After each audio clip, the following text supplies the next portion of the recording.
சுற்றமனைத்தும் காப்பவனே, செய்தொழிலில் ஏற்றம் தருபவனே, எடுத்த செயலில் வெற்றி கொடு, என் ஆற்றல் பெருகிட அருளை கொடு.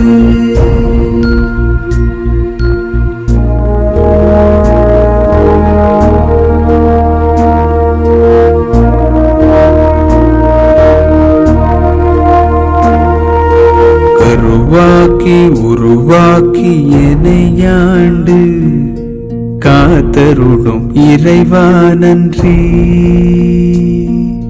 வல்லமை தந்து நீ வளர்ச்சி கொடு,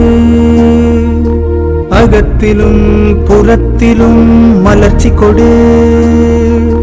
வளர்ச்சி கொடு, மலர்ச்சி கொடு, வளர்ச்சி கொடு, மலர்ச்சி கொடு.